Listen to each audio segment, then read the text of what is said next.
ஒரு மன்னன், அந்த நாட்டோட அரசன் பெரிய சிவபக்தன். அதனால்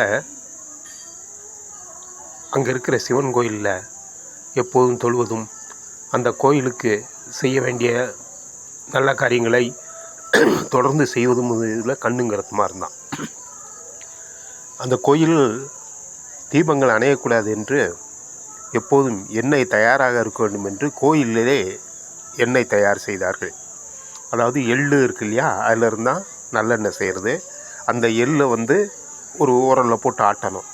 அப்போ அந்த எள்ளை போட்டு நிறைய எள்ளை போட்டு அது 2 மாடு 2 பக்கம் கட்டி அதை சுற்றி சுற்றி வரும், இந்த வண்டி ஓட்டுற மாதிரி. இதை பாதுகாக்கிறதுக்கு அங்கே ஒரு ஆள். அப்போ அந்த மாடு எள்ளை அரைச்சிக்கிட்டு இருக்கு. அந்த காவலாளி அதை பார்த்துக்கிட்டு இருக்காரு. அந்த காவலாளி திடீர்னு இந்த எள்ளுலேருந்து கொஞ்சம் எடுத்து தன் வாயில் போட்டு தின்னுக்கிட்டு இருந்தார்.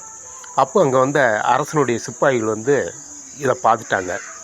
ஆகா, எள்ளை திங்கிறான்னு சொல்லிட்டு அவனை பிடிச்சி கொண்டு போய் அரசங்கிட்ட கொண்டு விட்டாங்க.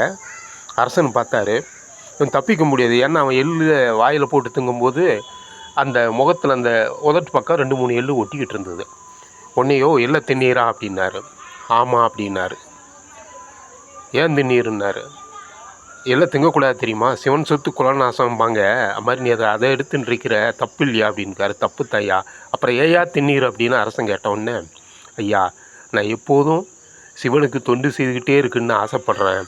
அதனால் இந்த எள்ளை எடுத்து சாப்பிட்டா நான் அடுத்த பிறவியில் மாடாக பிறந்து இந்த எள்ளை ஆட்டுற இந்த பணியை செய்யணும், அதுக்காக தான் எடுத்து சாப்பிட்டேன் அப்படின்னாரு.